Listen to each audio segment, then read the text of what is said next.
What's up, everybody? And welcome again to the early tea time live stream. I really appreciate you all tuning in here tonight.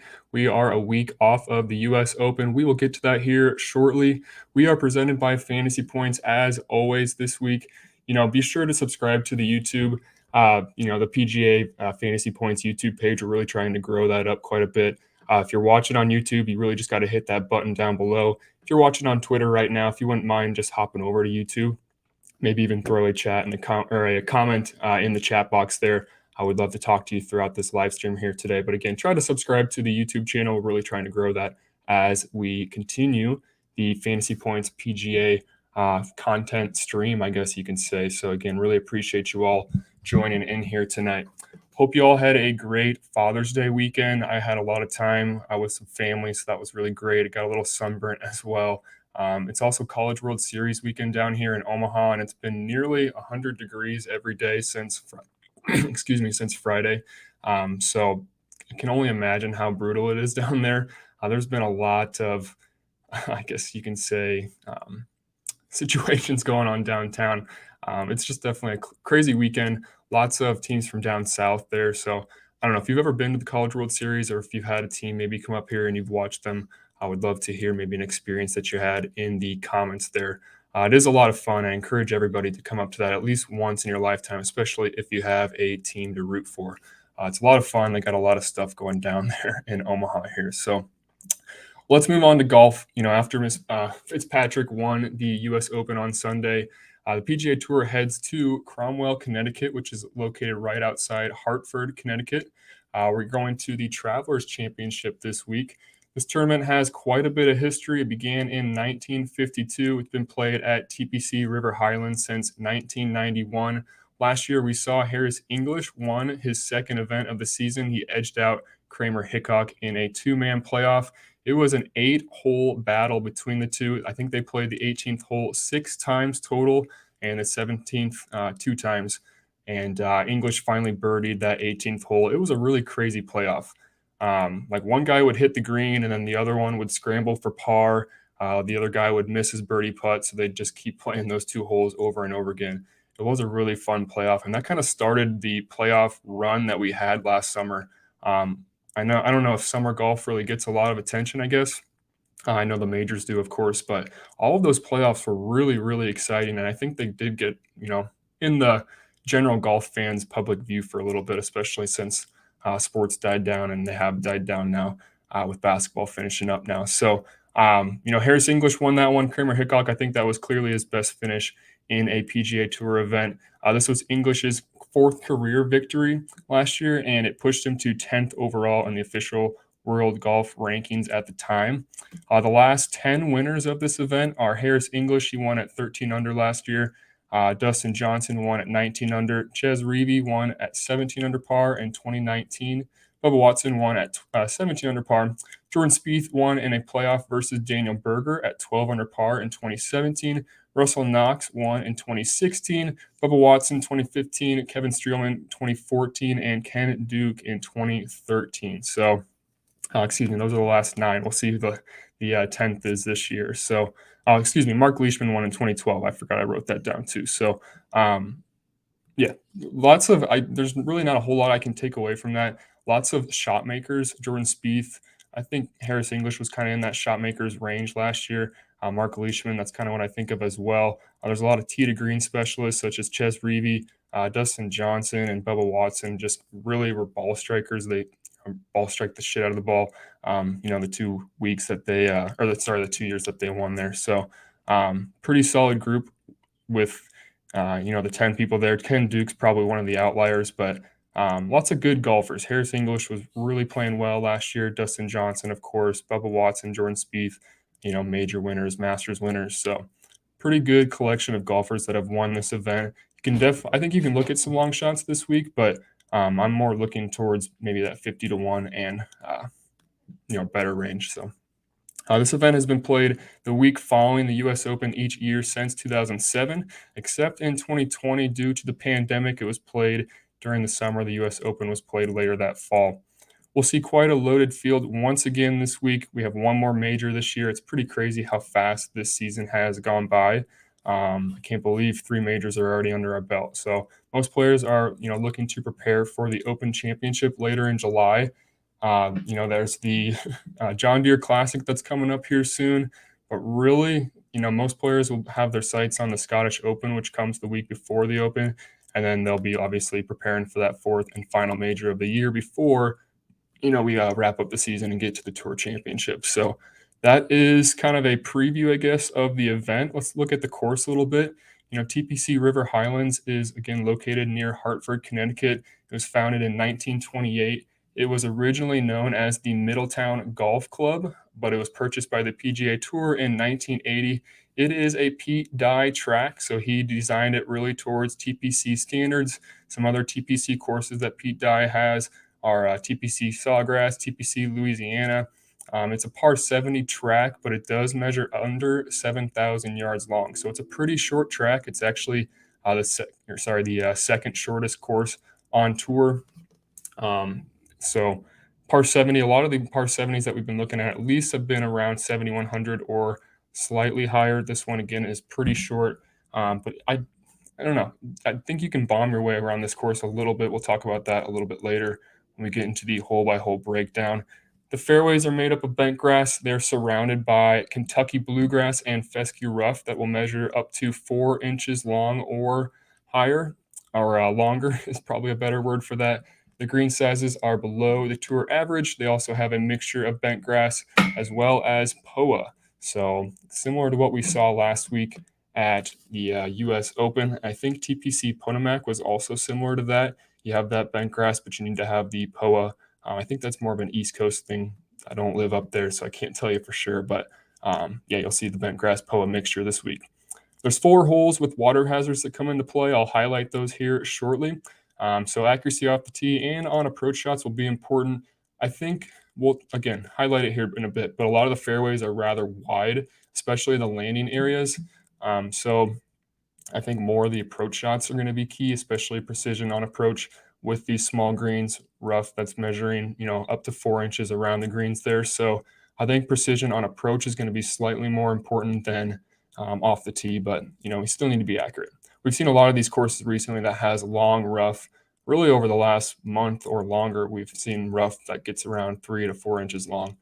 You saw it last week at the U.S. Open. So I think that's all I got to say about this. I guess the cut line has been between +2 and -3 over the last 20 years. So kind of in between that range there. I would assume weather has a little bit to do with that, but it is a pretty difficult course. I wouldn't necessarily call it like birdie fest. Looking at the winning scores over the last few years, again, 13 under par, 19, 17, 17, 12 under par. Yeah, you're going to make a lot of birdies here, but not everybody's getting that low, of course. So, look for your guys to get at least 1 or 2 shots under par in that first day. You probably feel good going into that second round. So let's get into our hole-by-hole breakdown here. I'm going to take a quick drink. All right.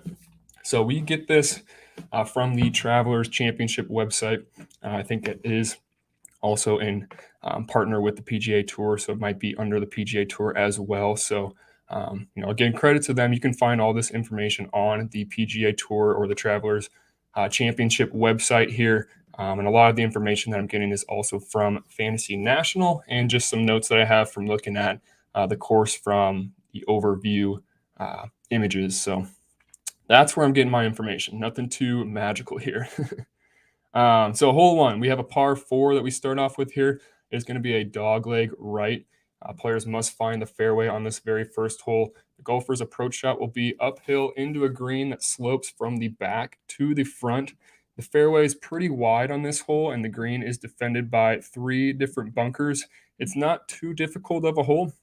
I think it ranks as the 9th most difficult, and I'll try and highlight where each of these holes rank here as I go through them. But first hole here sees birdies at a 15% rate, bogeys at a 14% rate. So again, it's kind of in that middle range there. Most golfers will likely walk away with a par here and move on to the second one. Second hole here. So it's a par 4. It is a 341 yard par 4 here. It is a shorter par 4 that provides a pretty nice risk reward for players that want to use driver off the tee and can potentially knock it close to the green. It is a dog leg left, so you can't necessarily drive the green, but golfers can birdie it at a 24% rate compared to an 11% bogey rate. It is the fourth easiest hole on the course, so these first two holes, you could potentially see guys start 200 par if you're starting on this front nine, especially on Thursday and Friday. Moving on to hole 3, it is a par 4. It is 431 yards long. This one is a dog leg left. It is another par 4. The third hole is another one inside the 400 to 450 yard range. So you're going to see 8 total of these holes again in that 400 to 450 yardage range there. This one's again a slight dog leg left. There are fairway bunkers that could provide trouble if players miss the fairway. There's also a tree on the left side that golfers could potentially try to hit over to, maybe get a little closer to the green there. So quite a few options on this hole here. Longer hitters will have a wedge into the one of the larger greens on the course. It's 12th in difficulty as it sees birdies 17% of the time and bogeys at just 10%. So pretty solid birdie opportunity here once again. The first 3 holes are rather easy because most of these Pete Dye courses, they're going to finish up with difficult holes on the final 3. We'll talk about those shortly. Again, if you have any questions about any of these holes or what the birdie rate might be on some of them potentially, or have any opinions on them, I would love to hear them in the YouTube chat. Don't forget to hit the subscribe button as well. Hole number 4, it's a par 4. Once again, the first 4 holes are all par 4s. This one measures 481 yards long. It is the most difficult hole at TPC River Highlands. It is a par 4 that measures 481 yards long. Once again, it's the longest hole on the course. It requires 2 solid shots to the green, and the hole sees bogeys about 25% of the time and birdies at just 9%, which is pretty low compared to a lot of the holes that I've been looking at since breaking down, these courses. So pretty difficult hole again, most difficult hole on the course. And it follows up with the fourth most difficult hole on the course, which is the 5th hole. It's par 3. It's rather long, coming in at 223 yards long. Most golfers will likely use a long iron or a fairway wood to find the green. You'll likely see long putts on this pretty large green, which is surrounded by 4 different bunkers. You'll likely see a few 3 putts as well, as it sees bogeys at an 18% rate and birdies at only 8%. So the most difficult hole is hole number 4. The fourth most difficult is hole number 5. So the first 3 holes are rather scoreable, and then you'll see some difficult holes here in the middle of the front 9. Hole number 6 is another scoreable hole, and it's actually the easiest hole on the course. So we go scoreable, scoreable, scoreable, scoreable. Well, no, not scoreable as the 4th, and then difficult as the 5th, and then we get into an easy one here on the 6th here. So this is a par 5. Easy scoring holes, I guess they do kind of come often in the first few holes, as I just mentioned, but they're not going to come too often after, really in the back 9, especially after this 6th hole here. Golfers will have to take advantage of the 2 par 5s that come on this course. Again, it's a par 70, so we're only going to see 2 par 5s. Golfers such as Abe Ancer and Bo Hostler finished inside the top 10 last year, since they were at the top of the board when it comes to strokes gained par 5. So definitely want to look at that stat this week. The 2 par 5s are both reachable in 2 shots and see birdies at a 34% rate or higher. Again, the 6th hole measures 574 yards long, so it's a little bit longer compared to the other one. It sees birdies at a 34% clip and bogeys at only 8%. Again, it is the easiest hole on the course. It is a dog leg left. You'll see a lot of dog legs on these Pete Dye courses. I think the first, the 5th hole is a par 3, but all the other holes here so far have been dog legs, all the par 4s and par 5s. So this one's no different, dog leg left. So eagle is a little bit tougher here. It's not like you can just, drive it straight and hit a solid approach shot into the green here. It's a little bit tougher on this one. I think I only saw eagles let me look at it now here, not even 1% of the time. So, try and walk away with a birdie here. you'll likely be sitting pretty good going into the next one. Hole number 7, it is a par 4. It's 443 yards. Another one that's right in that 400 to 450 yard range.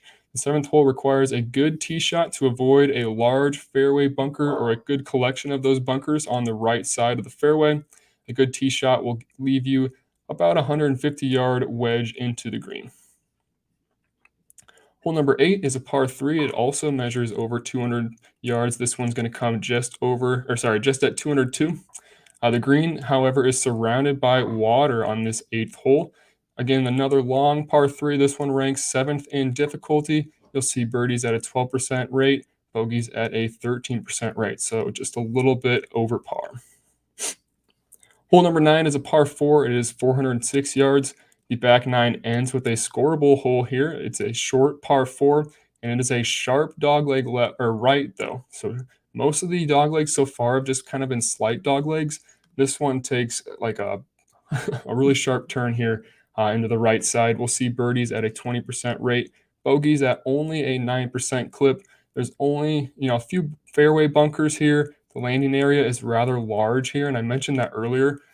With the rough being really long, I immediately thought of precision off the tee, right? But looking at the overview of a lot of these holes, there's a lot, rather wide landing areas. So I don't think you have to necessarily throw out guys that are kind of shaky off the tee. Obviously, you don't want to be just going crazy and be finding out of bounds potentially or finding the trees here. It is a tree-lined course once again, but yeah, you have rather wide landing areas off the tee here. So I think precision on approach shots is going to be a little bit more important. Let's move on to hole number 10. It is a par 4. This one measures just over 450. It is 462 yards. It is the second toughest hole on the course. Again, par 4. This sees bogeys nearly 20% of the time, and due to the narrowness of the fairway and a large oak tree that sits on the left side of it, most golfers will have kind of a tricky time with this one. The green is also very tough. It's narrow and it slopes from the front to the back, which is a little bit different. So you can't just pin it to the back of the green there and just stick it. I got to be a little more strategic there, potentially run it up. So, yeah, second toughest hole on the course is the 10th hole here, 461-yard par 4. Moving on to the 11th hole, it is a par 3. This one's a shorter par 3. It's 158 yards long. It has a deep bunker that guards the front right part of the green. It ranks 14th in difficulty. Most players will look for a short birdie putt here inside the 15-foot range. It sees birdies at a 21% clip and bogeys at a 9% rate there. Moving on to 12, it is a par 4. It is 411 yards long. It is protected by the Connecticut River to the left of the fairway and rough grass all throughout the hole here, or all throughout the sides of the fairway. So most players can outdrive the fairway bunkers actually. So look for a redesign potentially in the next decade or so, because they're most of the PGA Tour players this year will likely be outdriving those fairway bunkers. This hole ranks right in the middle of difficulty. I think it is number 12. Birdies at a 19% rate, bogeys at a 12% rate. So, rather scoreable, I guess, but, look for most players to come away with par there. Hole number 13 is a par 5. This is the second par 5 of the course. Again, there's just 2 of them. The 13th hole measures 523 yards long and sees birdies or better at over 40% of the time.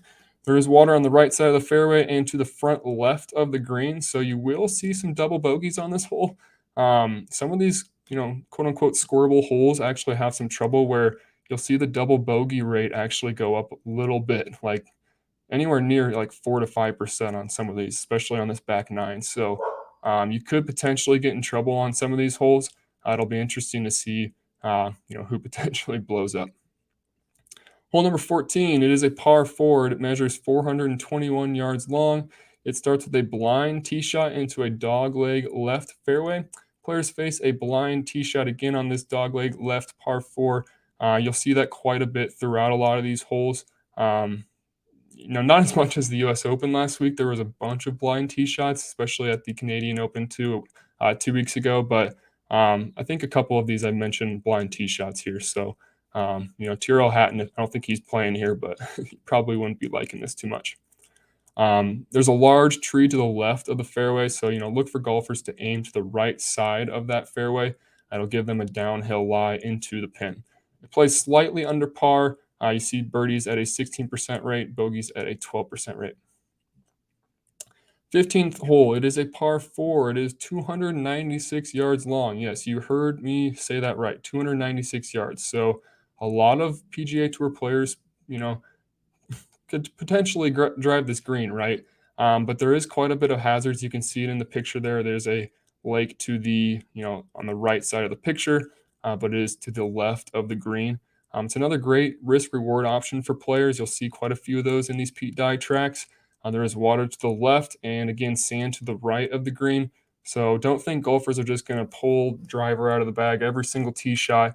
It does see eagles at a 1.5% rate, so some golfers will hit that green, of course, but birdies at 36% rate, bogeys at a 15%, and doubles at a 3%. So another one of these holes here where, looking at the stats, it is birdieable, it is scoreable, right? But, some golfers do blow up on this hole and score a double. Hole 16, par 3, again, like many Pete Dye courses, the last 3 holes are pretty tough, and they all play slightly over par. I think they all rank inside the top 6 in difficulty on this course. This is a very scenic par 3. You must carry over the water on your tee shot and stop the ball right on that narrow green. And I think you can kind of see it in this picture.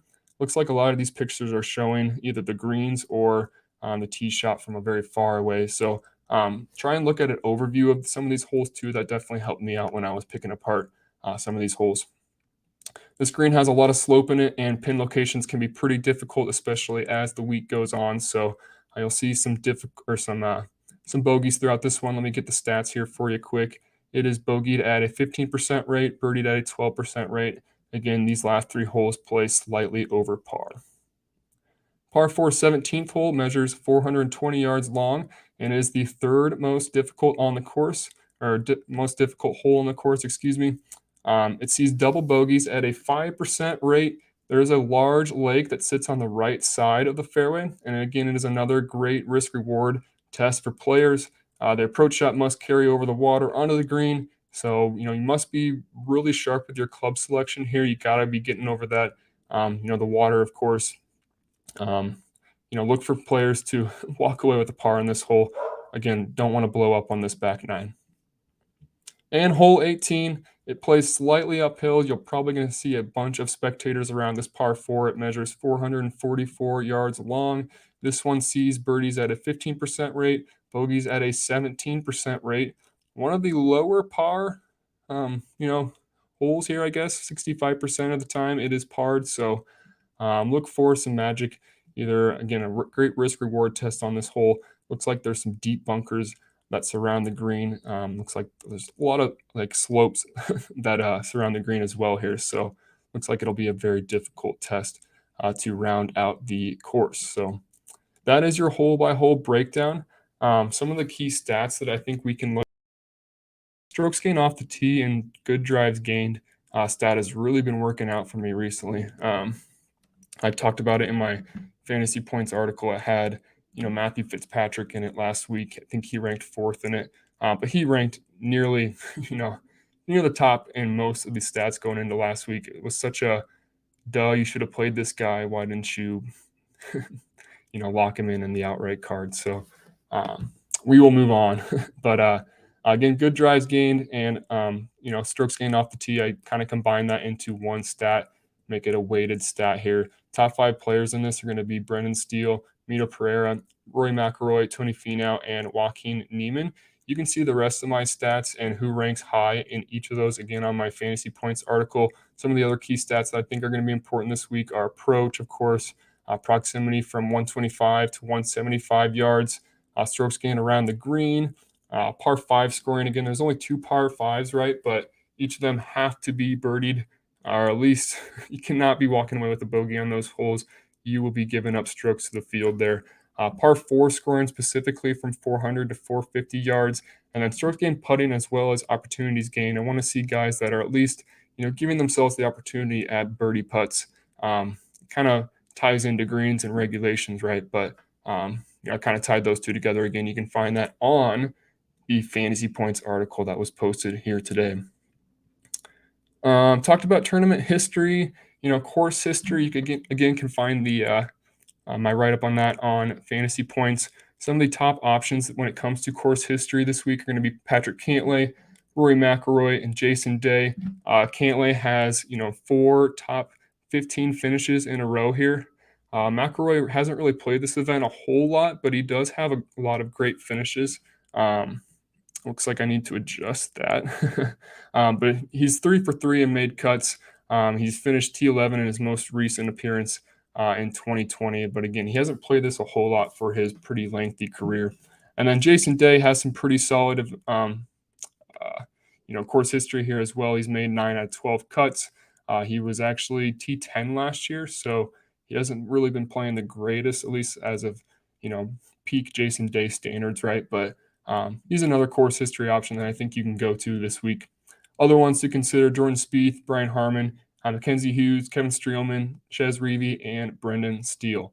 Data Golf has this course ranked inside the top 10 when looking at course history. So, yes, I think you can look at it, but it's not something you should really, bet all of these guys for example. I think Streelman's missed quite a few cuts in a row.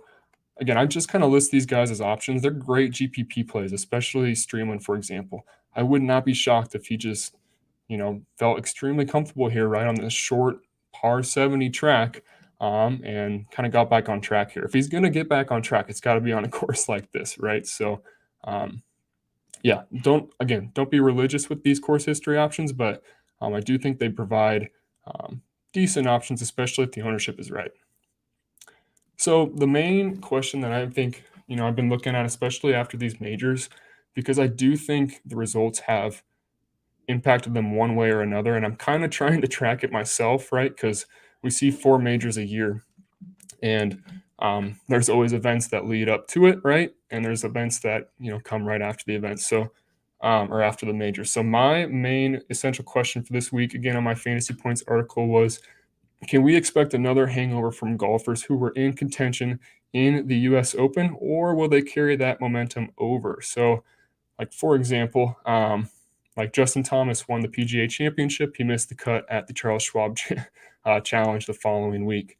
Scotty Scheffler, I guess he didn't play at the RBC Heritage, right? So there wasn't much history for him on that. But Jordan Spieth missed the cut at the Masters and then went out and won the RBC Heritage, which again, those were the 2 events that came before the PGA Championship, after the PGA Championship and after the Masters. So just some stuff that I'm going off of there. Chez Reavie won in 20. Well, there is some opposite too, I guess. I'll have to bring that up too. Chez Reavie won in 2019. He placed T3 the week prior in the U.S. Open. Harris English placed 3rd in the U.S. Open the week before, and then he won last year. So, the last 2 times that this event has been played after the U.S. Open, again, 2020 wasn't played after it, right? Guys that played well in that event went out and played pretty well here as well, or, in this case, won the tournament with Reavie and Harris English. So I don't really know what to say for this one. Again, these essential questions, I wish I had the answer to them. I'm kind of leaning more towards, I wrote it up here again, but like long shots that played well, such as Joel Dahmen, right, or Denny McCarthy, because they're not going to be deflated like a Will Zalatoris was because he missed that putt on the 18th hole. Like, that's something that's going to stick with you for likely a while. Miguel Pereira actually did pretty well after his PGA Championship blow up, but I know he did not start well at the Charles Schwab Challenge. The week after. I know he had a pretty rough Thursday and he had to grind to make that cut. He actually ended up placing pretty well, which is why I wrote him up this week. He missed the cut last week at the U.S. Open, but he had a really strong, run of events there. I think he made 7 cuts in a row. His worst finish was a T27 at the Valspar, which came back in March. He was T3 at the PGA Championship, but we all kind of know how that was finishing up. T7 at the Charles Schwab. So clearly he did come back really strong after that kind of rough round 1. But, a pair of T13 finishes at the Memorial and the Valero. He finally kind of got a weekend off this week after the U.S. Open. He just missed the cut on the number, and he had a pretty rough putting performance, I believe. I'll have to double check his stats from last week a little bit more here, but he's gained strokes on approach in 11 of the last 12 events. He's been showing strong putting performances, like really strong ones, especially when he's been placing really well. So, Mito he was our DFS darling last year. Kind of fell off a little bit, but he's clearly picked it back up this spring. I love Pereira this week. I think he's 8,700 on DraftKings. Him or Riley is 8,700. I'm getting those two mixed up. Haven't been able to look at the DFS prices a whole lot this week, but I know he's in that 8K range. But at 55 to 1, I think on FanDuel, there's probably a better number out there. Maybe not. I think I'll also take Mito in the outright market too. So kind of to wrap up that, essential question, though, again, I have no clue what that'll be like or how that'll impact the event this week. Again, I kind of like guys like Dahmen and McCarthy to carry that momentum over, kind of like, a guy like Chez Reavie, who's not a top tier talent, right? Who's mainly focused on majors, and, like Justin Thomas, right? Who went out and won the PGA Championship, but then, kind of fell on his face a little bit the following week, which I do not blame him for. I'm sure he had a great, couple of days after that victory. But, Chez Reavie, he wants to go out and win, any event, right? He doesn't have too many victories under his belt. So same guy, like similar to guys like McCarthy, right? I don't think he's won on tour before. Dahmen just has one PGA Tour under his belt. So they both had top 10 finishes that I think, I could see them carrying that momentum over into this week. So other guys that I like, and these are more DFS plays, is Anirban Lahiri going to go out and win this event? Probably not, but 7.4K on DraftKings. I think he's a really solid value, and I really don't think many people are going to go to him this week. But he just kept popping in nearly every stat in my model. I couldn't not write up Lahiri here because he's had such a strong spring. He had a bunch of great finishes. He was runner-up at the Players Championship, T13 at the Valero. He was T6 at the Wells Fargo Championship, which was also held in this New England northeastern part of the country. Also a par 70 track that's relatively short, had long, rough grass, and had small greens as well. So that's kind of a course that's similar to this TPC River Highlands course that we're looking at this week, another TPC course, right? So I like Lahiri. He does have 2 straight missed cuts, though, so I could see the ownership potentially going down a little bit, but 7.4K on DraftKings, I think there's some chalky options that lie around that price range as well. So he's my go-to GPP play this week. I would not lock up, a Anirban Lahiri, right? But, I do like him quite a bit as a pivot potentially. And then Brendan Steele, he has that winning recipe that we love to target, right? Guys who are in great form, who are going to pair that with good course history. Steele has made his last 6 cuts, 7 if you count the Zurich, the team event, I believe. But he's got a T9 at the PGA Championship. He's got a T10 at the Memorial, so 2 straight top 10 finishes. He's gained strokes on approach in 5 of those 6 events, and he's also gained strokes off the tee in all 6 of those made cuts as well. So 7.7K on DraftKings. I'm curious to see what the field does. I would assume he's over 10%. If he's near 20 or anything like that, which I don't think he'll get too high, but I could see people looking at that price tag and being like, well, that's a little too high for, a guy that we haven't seen in 2 to 3 weeks. So, but his course history is, definitely well known at this point, in my opinion. He's got, I think, a bunch of top 10s or top 20s. Made 8 of 11 cuts at TPC River Highlands. He ranks pretty well in stats too. He's first in strokes gained off the tee, 5th in strokes gained approach and proximity from 125 to 175. So I do like me some Brendan Steele this week. He's probably my long shot that I will, bet on this week. So, all right, that does it for the early tee time live stream. If you have any questions, of course, you can reach out to me on Twitter or hit up the PGA, the fantasy points. Sorry, Siri's going off here. Hit up the Fantasy Points PGA page on Twitter. Don't forget to subscribe to the YouTube page as well. I appreciate you all taking some time to watch this week. I hope you all have a great week and good luck this week in the betting market and in DFS. Have a good night, everybody. Appreciate you all watching. Thanks, Scott. I appreciate it. Thanks, man. Thanks for tuning in. Good luck this week.